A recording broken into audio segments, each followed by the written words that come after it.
Hi, folks. This is Mark by Mark A. Foster, Ph.D. for the Institute for Dialectical Metarealism. I am going to call this podcast The Bully and the Fanboy. Let's see if you can guess which is which. By the bully, I mean Benjamin Netanyahu. By the fanboy, I mean Joseph Biden. Why do I use those terms? Well, Netanyahu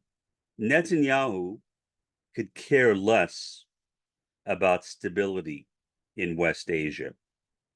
What he cares about is dominance. Netanyahu is perhaps the most Machiavellian leader we have in the world right now. He appears to be willing to go to virtually any extent to dominate his part of the world. And he has been doing that for years. And sadly, much of his country supports him. 80% of Israelis support his war in Gaza. I don't know what the percentage is of people who support his attack on the Iranian embassy in Damascus, Syria.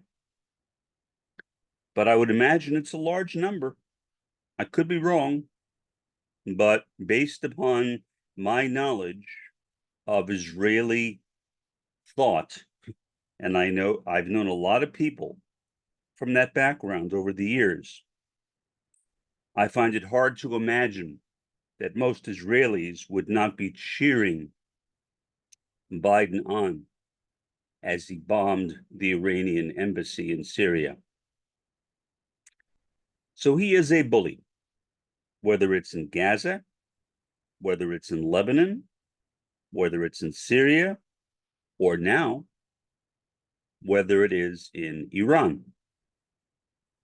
And Iran is the biggest risk, I would say, that Netanyahu has taken during his career. Because on the one hand, maybe he will win. Maybe he will get some international support from certain countries like the sucker of Jordan, King Hussein. But beyond that, I really don't know.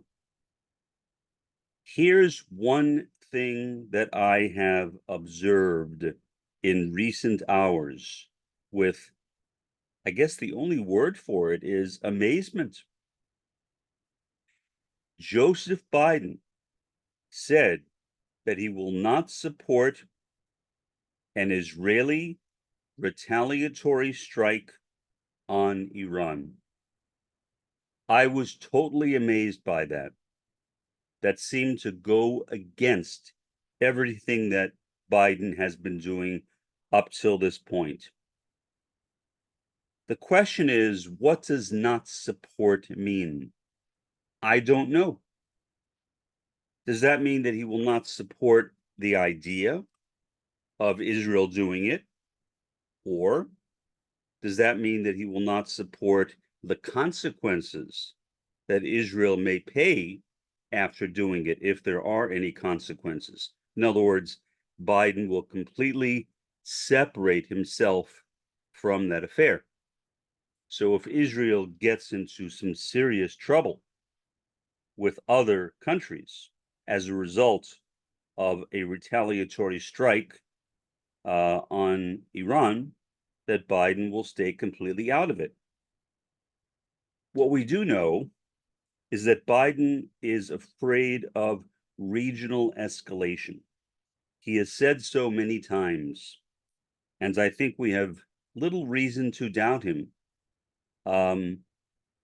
Biden is not a bully, at least not in the way I would define a bully, meaning he has certain ideas, he has certain agenda items, but his approach to politics is not manipulation or war, which is precisely the approach taken by Benjamin Netanyahu.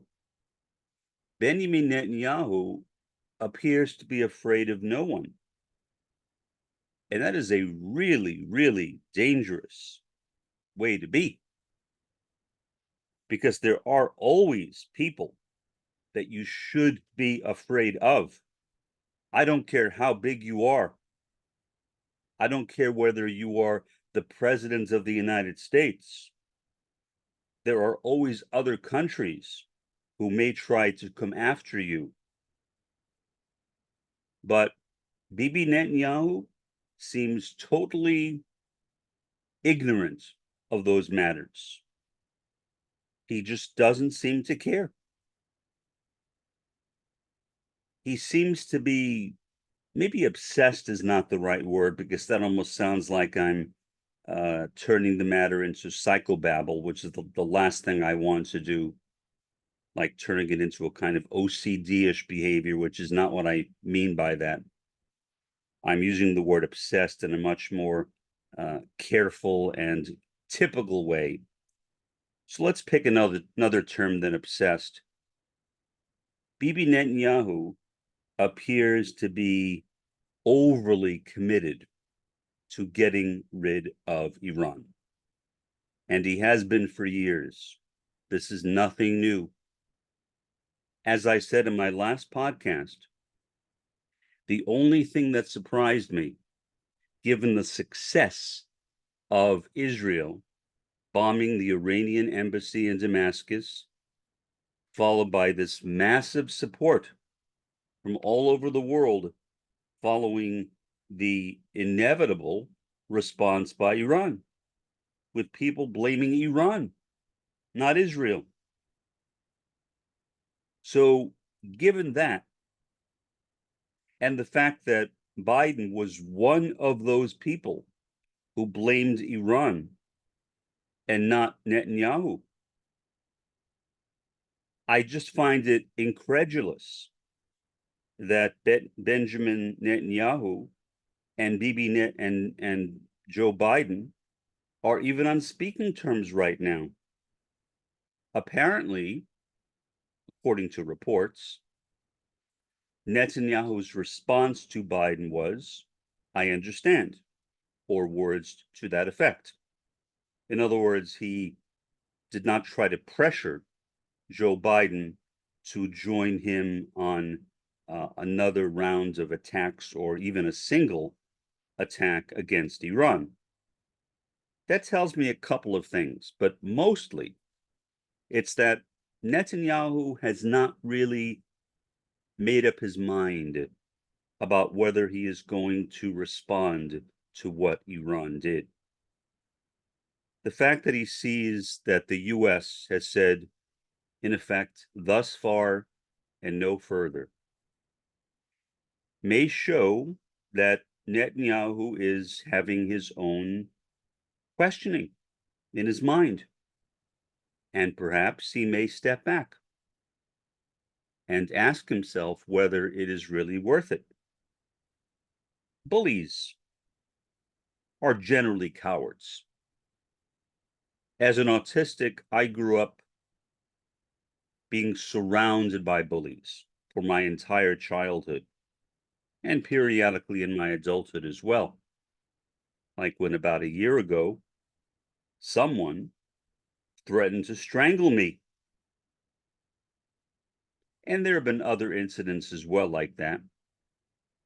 But as a child, I was beaten up literally every school day of my childhood while walking home from school.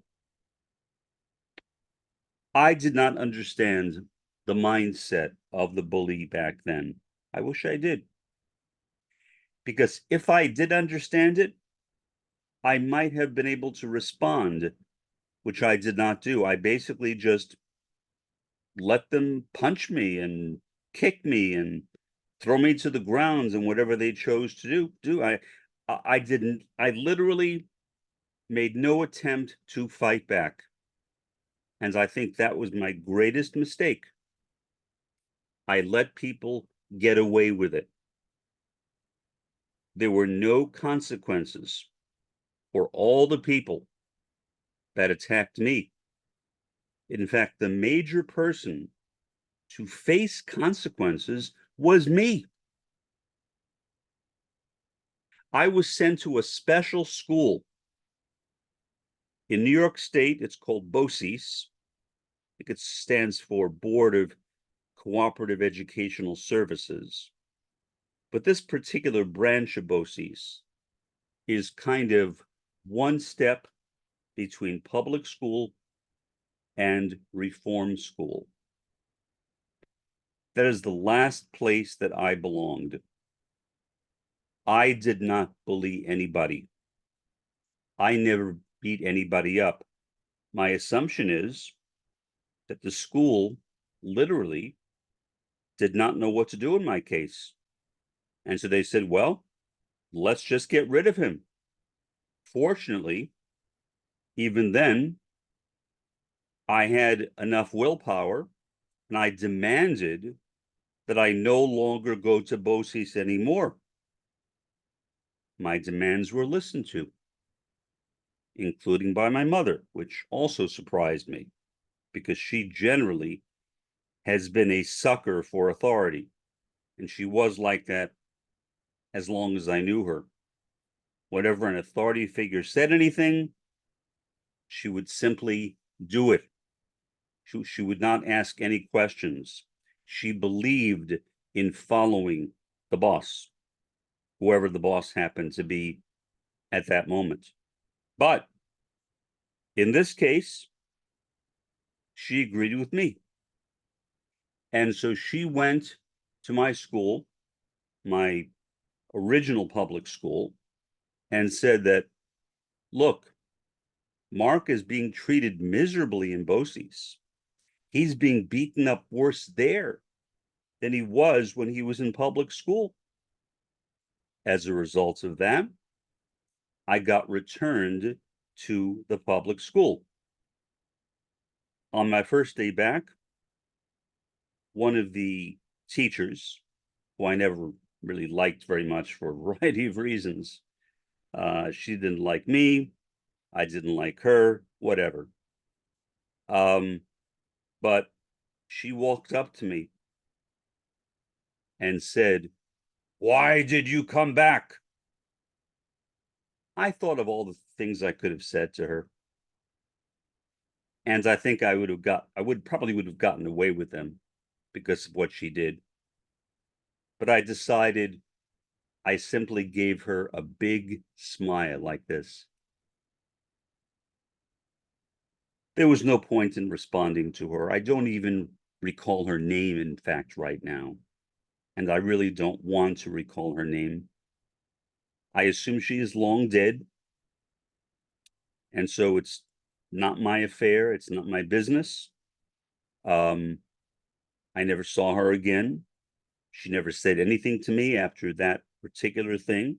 Well, I mean, I would see her in the hall, but she never looked at me or spoke to me. And then within a year, I was out of that school and in high school. So it literally didn't matter. I simply did not care. But I should have cared when the kids were bullying me. Just like Iran right now should care when they are being bullied by Israel. Because there is no way of knowing what Bibi Netanyahu may do next. He knows that his days are limited and that after his prime ministership is over, he will likely face a trial for war crimes. And he may or may not be convicted. But I can't imagine that Netanyahu is that happy about it. So, despite what Joe Biden said, we will not support you. We, I assume, means the United States. I guess it could mean NATO, but I don't know. At the very least, it's the United States. Maybe Biden is giving the matter a second thought because it appeared yesterday that it was almost inevitable that Netanyahu would retaliate for the strike on, I don't know, the Iron Dome. I mean, there was one person hurt. The Iron Dome is not perfect. I would say, fortunately, not perfect. I wish it were more imperfect than it is, so Israel could get what it has coming to it and does not have that mechanical device that protects them from the ramifications of their misbehavior. But that is not something I can change. So, again, the fanboy, Joe Biden, has demonstrated that his ability to be a fan, or his willingness to be a fan, has its limits. The question is, does Netanyahu's willingness to be a bully have its own limits? And that's something we don't know yet. We will see. I imagine in the coming days, maybe a week. I doubt more than that. Whether Biden will change his mind. Biden could change his mind. Who knows? Other countries may have their own ideas, and they may say, well, look, even if the US is not going to defend you, we will. I'm thinking of Germany primarily, which has been one of the most steadfast supporters of Israel, given its understandable sense of collective guilt following the Nazi Holocaust. So maybe, but also maybe not. We will need to wait and see. But in any event, it was, I would not say exhilarating or even encouraging. I think those would both be exaggerations. But it was somewhat hopeful that Biden said that he would not support Israel in a retaliatory strike on Iran. Good. Good for Biden in this case. Now, we have to wait and see whether he lives up to that promise. And I am not entirely sure on that account. Maybe he will. Maybe he won't. I don't know. For the time being, this has been Mark by Mark A. Foster, Ph.D., for the Institute for Dialectical Meta-Realism. Have a pleasant day and a better day tomorrow.